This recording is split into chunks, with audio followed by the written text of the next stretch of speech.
I'm introducing brand new for the spring of 2017, February. We expect them to be available in store. It's a new addition to our canoe trippers, backpackers, screen shelters. We already have two sizes in the VCS system, the 13 and 16.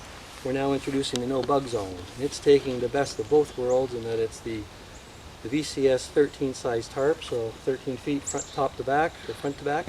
But we've now permanently attached the no-seam mesh room, which gives you the maximum size space. It can be used as a tarp on its own, which you will see set up later in the video. What I'm showing now is just a simple setup. I'm going to do it on the yard with poles, but similarly you would do the same process with trees. What I've done here, I've stretched it out so the tarp is laying flat. And then with stakes, I'm going to go about a meter, I'll say a meter and a quarter, meter and a half out in two directions. And I pre-staked in the locations here. I've done it at the opposite side as well. I've already attached two of the guy lines. There'll be two on each end and one on each side. And the side you'll go at about a meter and a half to a meter 3/4 with your stakes from the edge of the corner of the shelter top. So I've pre-assembled the pole. Poles are optional. In the case of this structure, you're looking for poles that have the ability to adjust to a height of about 7'6" to 8 feet for the proper sizing. So basically what I would do, as I said, I've got my stakes already done. I'll go ahead and put the guy line all in place on the stake. And I'll just work from one end. Get the tip of the pole through the grommet provided. It's pretty obvious as to that's what it's for. And voila, kind of balance it. Structure at one end is up, and then I'm just going to go do exactly the same at the opposite end, and the basic structure is up, and then I can fine-tune it from there. Again, I've already have the two stakes in a little bit over, say about 4 feet if you do an imperial measure off what would have been the flat pointed end of the, I pre-attach the guy lines, got my pole, and now getting it up in position. Okay, and at this point now I can go to my guy lines and start making my fine-tune adjustments.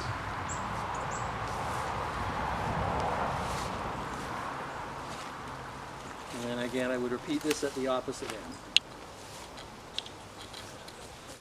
I'm going to use only 4 of the provided steel stakes for the staking out of the mesh room itself.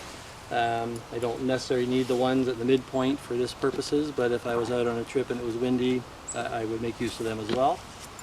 So now what I'm doing, I've got the structure up, down low by the bottom of the zipper. There is one metal ring that you can use, but you don't have to feel that that's going to stop you from using the other side depending which way you want your door to open. For now I'll use that, and basically it's going to be straight down and staked in at the base of the pole. I'll move to the opposite end, do the same.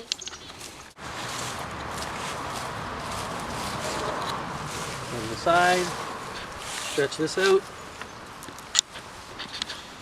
and finish on the far corner.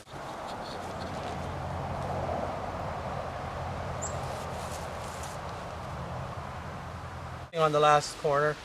So the structure is up. Now there's a few other things you can do at the end of your setup. We've got the side pullouts in place and staked.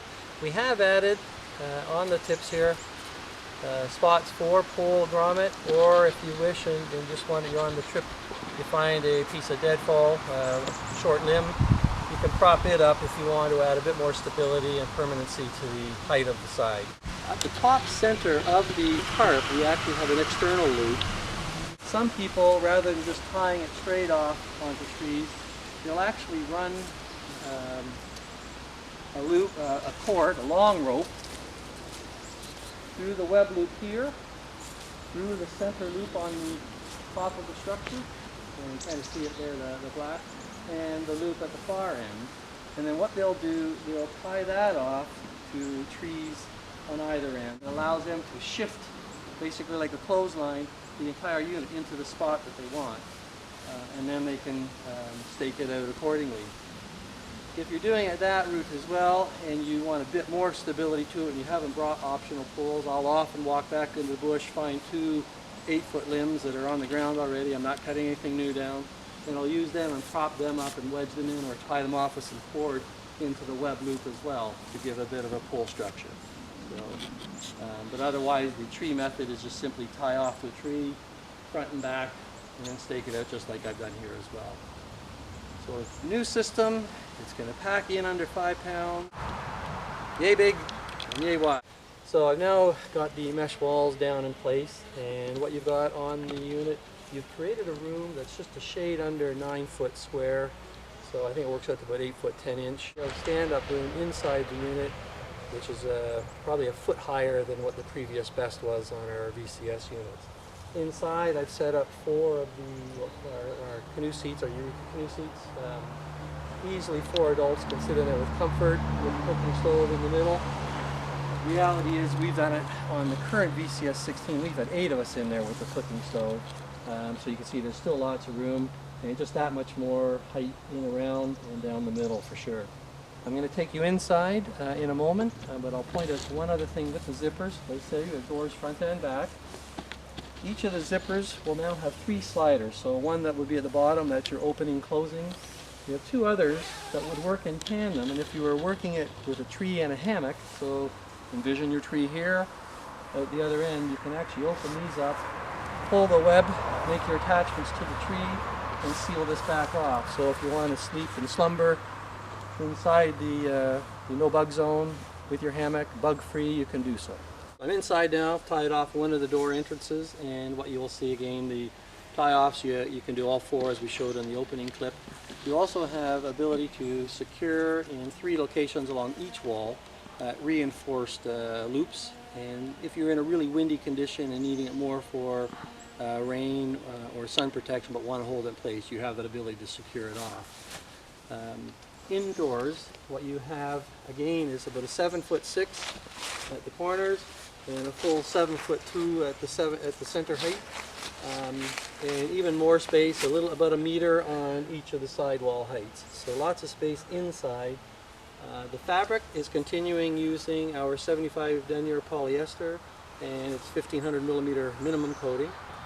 And any of the seams, such as the center spine, have been factory taped. So what we also have with the fabrication design of the NoBugZone is the mesh is a no-seam, a fine denier polyester no-seam mesh. So even the smallest critters, sand fleas as an example, cannot penetrate. You have about a 10-foot wide sod cloth running along the base, all 4 walls of the structure. 2 things that will help do. It stops any crawling insects from making easy access to the inside of the unit. It also allows, if you're on Georgian Bay or Granite Rock, where you just don't have the ability to stake it down using the stakes provided, you can weight it down with rocks, or you can use logs and position them to hold position. The unit does come with a total of 6 guy lines, so you have 2 for each end, and then 1 for the stake for each of those, so 6 in total, and then it has 8 more stakes used for the 4 corners of the room itself and the midpoints along the walls.